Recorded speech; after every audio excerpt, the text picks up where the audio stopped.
नमस्कार, आप सभी का स्वागत है। आप देख रहे हैं न्यूज 24। मैं हूं आपके साथ अंजलि आनंद। बुलेटिन की शुरुआत करते हैं इस वक्त की ब्रेकिंग न्यूज के साथ। 20 साल बाद एक साथ आए उद्धव और राज ठाकरे। मुंबई में दोनों ने की साझा मराठी विजय रैली। तो 20 साल बाद एक साथ यहां ठाकरे ब्रदर्स आए और आपको बता दें कि दोनों ने साझा मराठी विजय रैली को संबोधित किया। और राज ठाकरे ने कहा कि जो काम बाला साहब भी नहीं कर पाए वो फडणवीस सरकार ने कर दिया।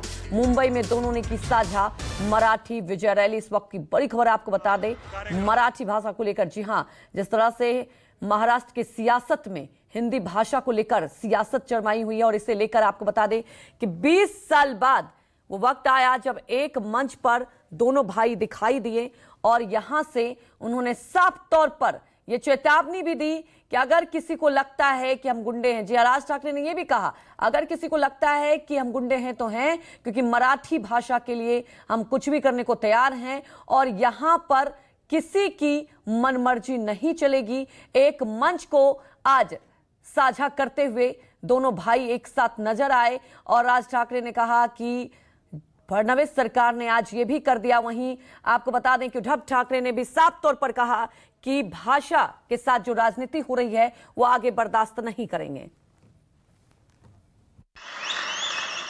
आज जवळपास 20 वर्षानंतर मी आणि उद्धव आम्ही एका व्यासपीठावरती आज येतो आहोत।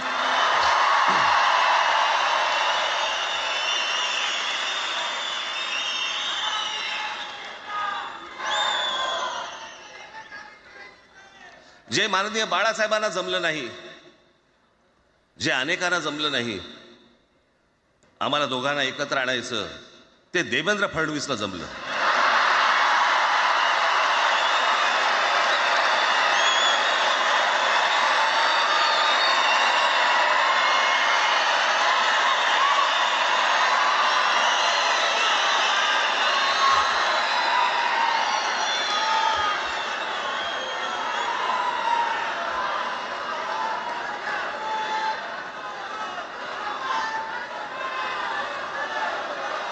आता बऱ्याच सगळे चॅनल्सचे सगळे कॅमेरे तिकडे लागलेत, इकडे लागलेत। आता संध्याकाळी सगळं सुरू होईल। आता काय वाटतं, काय दोघांची बॉडी लँग्वेज कशी होती? कोणी कमी हसलं का, कोणी जास्ती हसलं का, कोणी बोलतायत का? आपल्याकडे मूळ विषय सोडून इतर गोष्टींमध्येच फार रस असतो अनेकांना। खरं तर आजचा हा मेळावा, मोर्चालाही तीच घोषणा होती, आजच्या मेळाव्यालाही तीच घोषणा आहे की कुठचाही झेंडा नाही, मराठी हाच अजेंडा।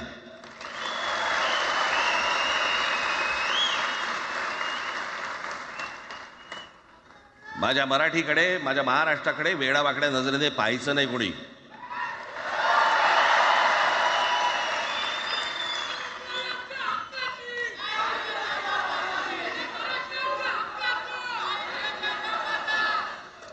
ठरलं ना आपलं, सगळ्यात शेवटी द्यायच्या घोषणा। बसा, शांत बसा। खरं तर हा प्रश्नच अनाठाई होता, काही गरजच नव्हती। हे कुठून अचानक हिंदीचं आलं मला काही कळलं नाही। मला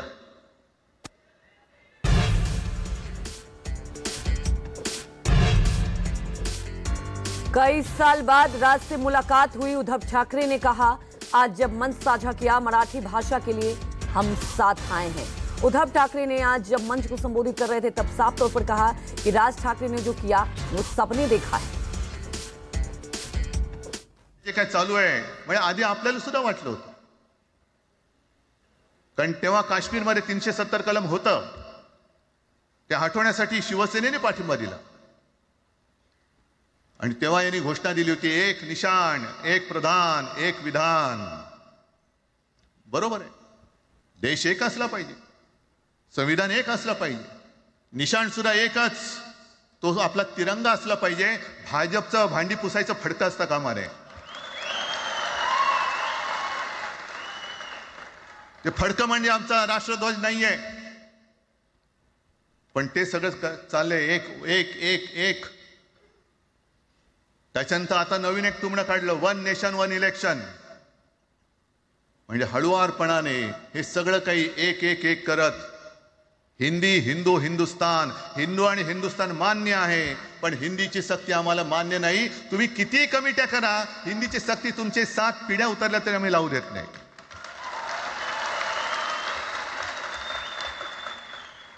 मग एक फेक नरेटिव्ह पसरवायचं. हे उद्धव ठाकरेच्याच काळातलं. अरे उद्धव ठाकरे एवढं काम करत होता, मग पाडलात कशाला गद्दारी करून? ताण्या बोंबललात तेव्हा. पण मी अभिमानाने सांगेन, माझ्या मंत्रिमंडळातले सहकारी इकडे बसले, जितेंद्र आव्हाड आहेत, आणखीन कोणी असतील. मी मुख्यमंत्री असताना महाराष्ट्रामध्ये मी मराठीची सक्ती केली होती आणि केलीच, ज्याचा मला अभिमान आहे. काय केलं त्याचं तुम्ही? मराठी भाषा महाराष्ट्रामध्ये सक्तीची करावी लागली. का करावी लागली? कोण आहेत आमच्या मराठीचे दुश्मन? कोण आहेत? पण महाराष्ट्रामध्ये मराठीची सक्ती केल्यानंतर सुद्धा काही लोक कोर्टामध्ये गेले. ती गुंडगिरी नाही होत. पण आता कोणतरी एक तो भेडिया असं ना त्याचं नाव,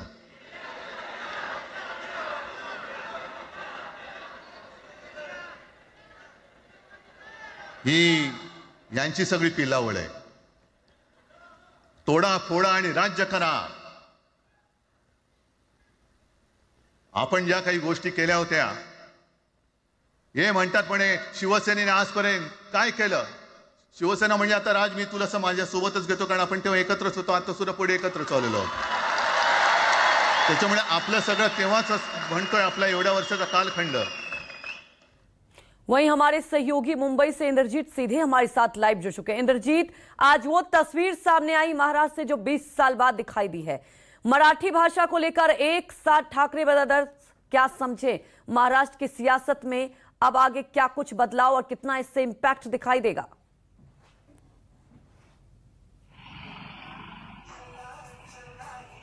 जी बिल्कुल, करीब 20 साल बाद ठाकरे ब्रदर्स एक साथ आए हैं और निश्चित तौर पर इसका इम्पैक्ट पड़ेगा, क्योंकि बाला साहब ठाकरे को मानने वाले बहुत से मराठी लोग हैं, और जो मराठी बाला साहब ठाकरे को मानते हैं वो कहीं न कहीं बटे हुए थे, और राज ठाकरे के एक साथ आने से निश्चित तौर पर साथ आएंगे। खास तौर पर उद्धव ठाकरे ने जब ये कहा कि हम एक साथ आए हैं, एक साथ रहने के लिए आए हैं, तो कहीं न कहीं इस बात का भी संकेत दिया कि आने वाले समय में दोनों पार्टियां एक साथ आ सकती हैं, एक साथ गठबंधन कर सकती हैं, एकजुट हो सकती हैं। इस बात के भी संकेत दिए। उन्होंने ये कहा कि ऐसे कयास लगाया जा रहा है कि हम महानगर पालिका चुनाव के लिए आ रहे हैं, लेकिन हमारा यह मतलब महाराष्ट्र है, मुंबई नहीं है। तो कहीं न कहीं एक बड़े कैनवास पे इसको देख सकते हैं। जो राजनीतिक पंडित हैं इसको देख रहे हैं कि कहीं न कहीं दोनों की इस समय जरूरत थी, वक्त की मजबूरी भी थी, क्योंकि दोनों पार्टियां इस समय कमजोर हुई थी और दोनों के वोट बैंक में लगातार एकनाथ शिंदे की शिवसेना हो या बीजेपी हो, लगातार सेंध लगा रही थी, दोनों के नेताओं को तोड़ा जा रहा था। तो कहीं न कहीं वक्त की जरूरत है कि दोनों एक साथ आए, ऐसा दोनों ने महसूस किया। शायद इस रैली का भी और इस सभा का भी यही संबोधन था। आपने राज ठाकरे को सुना। राज ठाकरे ने कहा कि जो हम लोग 20 सालों में नहीं कर पाए, बाला साहब ठाकरे नहीं कर पाए, वो देवेंद्र फडणवीस ने कर दिया। देवेंद्र फडणवीस अगर ये जो हिंदी की सख्ती का जीआर नहीं लाते थे तो शायद हम साथ नहीं आते थे। एक तरह से तंज कस जरूर कसा, लेकिन कहीं न कहीं ये बात जरूर है कि इसी मुद्दे पर दोनों साथ आए हैं। साथ आने की अटकलें काफी लंबे समय से चल रही थी, लेकिन मुद्दा यही है। उद्धव ठाकरे को भी आपने सुना, उन्होंने कहा कि हिंदुस्तान की बात चलती है, हम हिंदी की जो सख्ती है उसको स्वीकार नहीं करेंगे। हिंदू और हिंदुस्तान पर हमेशा हम साथ रहे हैं, हिंदुओं के लिए हम हमेशा लड़े हैं। हिंदुत्ववादी पार्टी हमारी रही, हिंदुओं के लिए हमने कुछ किया है जो उनकी पार्टी ने 92-93 में किया था, उस बात को भी याद दिलाया। साथ ही बीजेपी की कमियों को उजागर किया। अगर राज ठाकरे की बात करें तो राज ठाकरे ने अपने संबोधन में बहुत सारे जो नेता हैं बीजेपी के, वो किस तरह से इंग्लिश स्कूलों में पढ़े हैं या साउथ के राज्यों के सुपरस्टार हैं या नेता हैं, किस तरह से इंग्लिश राज्यों में पढ़ने के बाद भी अपनी जो लोकल लैंग्वेज है उसको कैसे प्रमोट करते हैं, उसी भाषा में बात करते हैं, ये उन्होंने तर्क दिया। राज ठाकरे ने ये भी तर्क दिया कि ठीक अगर है हिंदी इंद्रजीत, इतना ये तो ही तय अच्छा है कि है तो देखिए हिंदी भाषी एक जो नया